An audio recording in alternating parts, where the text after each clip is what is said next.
Assalamualaikum warahmatullahi wabarakatuh. Salam semangat untuk rekan-rekan sekalian. Perkenalkan, kami dari kelompok 4 dalam mata kuliah pendampingan dan pemberdayaan masyarakat yang diampu oleh Pak Fikri Diskejita. Kelompok kami beranggotakan 3 orang mahasiswa di Universitas Negeri Yogyakarta. Yang pertama, saya Rivalia Ramah dengan NIM 17419141051. Saya Muhammad Fikar Rebani dengan NIM 181082444095. Saya Adwi Putri Sari dengan NIM 188022410003.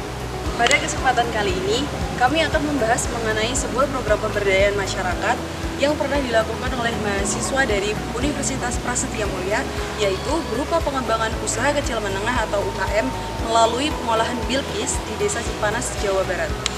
Kami akan memaparkan berjalannya program pemberdayaan masyarakat beserta beberapa evaluasi yang kami susun berdasarkan dari berbagai sumber. Desa Cipanas terletak di Kecamatan Cipanas, Kabupaten Cianjur dan berstatus sebagai desa berkembang, sehingga memiliki potensi sumber daya sosial, ekonomi, dan ekologi. Salah satu potensi Desa Cipanas yaitu banyaknya objek wisata yang dapat menarik wisatawan untuk berkunjung. Dengan demikian, Desa Cipanas memiliki peluang dan potensi besar bagi masyarakat setempat untuk membangun wirausaha, khususnya produk oleh-oleh seperti macam-macam produk makanan ringan. Bilkis merupakan salah satu UKM yang menyediakan produk oleh-oleh. Umumnya, produk yang dijual terbagi atas 2 macam, yaitu produk basah dan produk kering.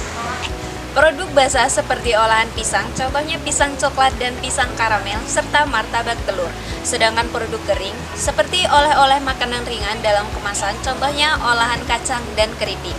Setiap harinya, mitra dapat memproduksi produk basah kurang lebih dengan total sebanyak 200 buah pisang coklat dan karamel serta martabak telur.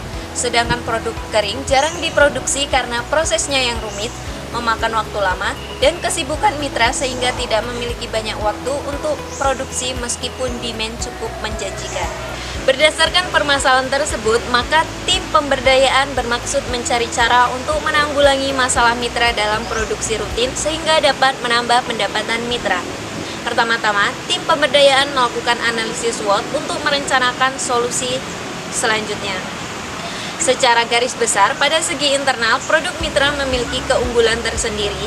Keunggulan yang pertama adalah tidak ada kompetitor sejenis sehingga berpeluang untuk melakukan ekspansi produk. Keunggulan kedua adalah karena produk Bilkis mudah untuk dikonsumsi dan rasanya yang lebih unggul. Keunggulan yang ketiga adalah harga produk mitra yang lebih murah dibandingkan penjual lainnya. Terakhir adalah produk Bilkis sudah dikenal masyarakat sehingga konsumen tidak ragu untuk membeli. Namun, produk mitra juga memiliki beberapa kelemahan yang perlu diperbaiki, yaitu yang pertama adalah produk tidak variatif. Kelemahan kedua adalah inkonsistensi pada kuantitas produksi. Kelemahan yang ketiga adalah tidak adanya target produksi sehingga mitra bebas memproduksi sesuai jumlah yang diinginkan saat itu. Kelemahan keempat adalah karena mitra masih belum memiliki sistem keuangan yang tepat dan detail, sehingga pencatatan pengeluaran dan pendataan tidak terdata. Kelemahan yang kelima yaitu pemasaran belum luas karena UKM Bilkis belum memanfaatkan teknologi seperti media sosial dalam memasarkan produknya seperti media sosial dan e-commerce. Kelemahan yang terakhir adalah karena terjadi inkonsistensi dalam desain logo dan stiker untuk kemasan. Langkah yang dilakukan tim pemberdayaan selanjutnya yaitu mengimplementasikan solusi yang telah direncanakan. Tahap pertama adalah rebranding untuk meningkatkan desain logo dan kualitas kemasan. Jika dilihat dari segi visual logo merek terbaru, tidak jauh berbeda dengan logo lama. Logo menunjukkan ciri khas dan warna utama Bilkis yaitu orange dengan tampilan yang lebih modern dan lebih estetik. Pembeli akan lebih mudah mengidentifikasi produk Bilkis karena logonya yang konsisten dan menarik perhatian. Produk Bilkis dengan kemasan baru terlihat lebih bersih, menarik, dan tahan terhadap kerusakan yang disebabkan oleh cuaca. Dengan begitu, kemasan baru telah memenuhi syarat keamanan dan kemanfaatan. Peletakan logo yang besar dan tepat di tengah label membuat identifikasi produk oleh konsumen menjadi lebih efektif. Kemasan baru Bilkis juga sudah berfungsi sebagai media komunikasi. Kemasan Bilkis yang awalnya tidak tersedia keterangan nama jenis produk, sekarang sudah tercantumkan nama sekaligus label halal oleh MUI. Desain juga lebih berwarna dengan warna yang berbeda pada tiap jenis produknya. Hal tersebut membuat kemasan terlihat lebih menarik sehingga dapat memikat dan menarik perhatian konsumen. Namun, untuk merebut pasar potensial milenial, desain label kemasan tersebut masih nampak konvensional. Kemudian, tahap selanjutnya adalah pembuatan alat promosi. Pembuatan alat promosi yang dilakukan kelompok PPM untuk Bilqis yaitu menggunakan media periklanan yang berbentuk media literatur. Spanduk dan banner yang didesain, cetak, dan pasang oleh kelompok PPM sudah baik. Masing-masing media sudah menunjukkan produk-produk yang ditawarkan serta dipasang pada tempat yang strategis. Spanduk dan banner yang ditempatkan di depan tempat usaha dan lokasi lain seperti saat mengikuti bazar, serta stiker ditempelkan pada angkutan umum. Desain spanduk, banner, dan stiker menguatkan pada logo dan juga katalog produk unggulan, karena tujuan utama dari strategi promosi ini yaitu membangun brand awareness. Desain layout juga terlihat simpel dan nyaman untuk dibaca oleh konsumen dengan tetap menggunakan warna khas Bilqis. Media promosi juga harus berisi informasi terkait nomor kontak maupun media sosial yang aktif, sehingga memudahkan konsumen yang ingin bertanya maupun melakukan pemesanan produk. Nomor kontak serta media sosial Bilqis sudah tertera dengan jelas di posisi bawah. Walau secara keseluruhan sudah memenuhi banyak persyaratan media promosi yang baik, akan lebih maksimal jika kelompok PPM menambahkan pesan persuasif yang dapat berbentuk headline maupun CTA atau call to action, sehingga dapat menarik minat konsumen yang dapat meningkatkan penjualan dan sekaligus dapat membangun citra di masyarakat. Tahap ketiga yaitu tim PPM melakukan diversifikasi pasar dan produk sebagai salah satu strategi untuk memperluas dan pengembangan UKM tersebut.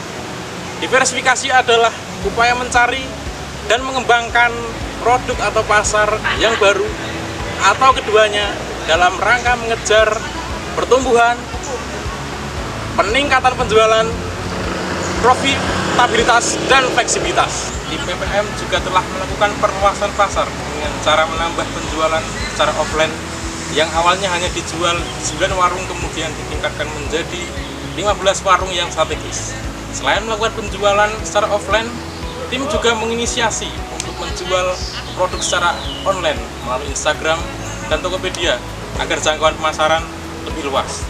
Di PPM juga melakukan diversifikasi konsentris pada produk dengan menambah varian pada pisang keju, sedangkan untuk keripik kencur ditambah varian barbecue. Langkah-langkah yang dilakukan tim PPM sangat membantu dalam mengembangkan UKM Bilqis. Hal itu ditunjukkan dengan adanya respon positif dari masyarakat terkait diversifikasi produknya yang ada. Pada tahap berikutnya, solusi yang diberikan oleh tim PPM yaitu pembuatan standar operasi produser atau SOP. Solusi ini sangat bermanfaat guna membuat proses produksi lebih cepat dan efisien. Selain itu, proses produksi yang awalnya hanya bisa dikerjakan oleh pemilik Bilqis sekarang dapat didelegasikan kepada karyawan, sedangkan untuk pembuatan flowchart juga sudah baik, runtut, dan jelas untuk diterapkan. Solusi ini membuat Bilqis dapat mempertahankan konsistensi, rasa, dan tekstur dari produk-produknya.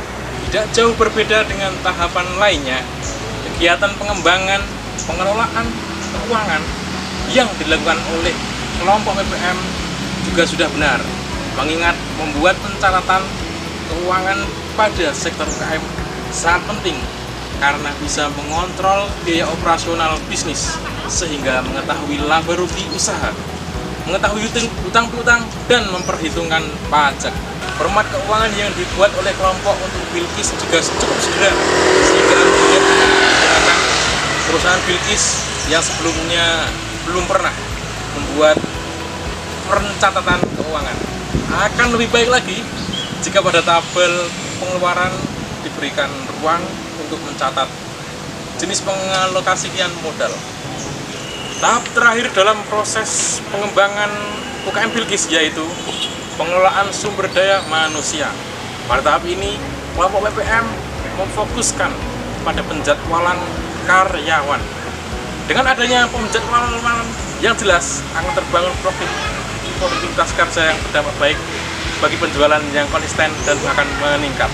Selain itu, penjadwalan karyawan juga menjadikan biaya penggajian karyawan dapat direncanakan secara efisien.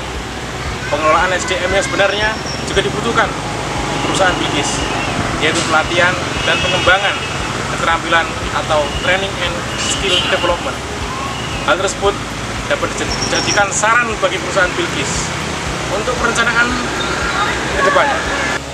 Demikianlah pemaparan dan juga evaluasi dari kelompok kami terkait program pemberdayaan yang dilakukan mahasiswa dari Universitas Prasetya Mulia, yaitu berupa pengembangan usaha kecil menengah atau UKM melalui pengolahan bilkis di Desa Cipanas, Jawa Barat. Semoga dapat memberikan manfaat dan inspirasi untuk kita semua. Terima kasih. Wassalamualaikum warahmatullahi wabarakatuh.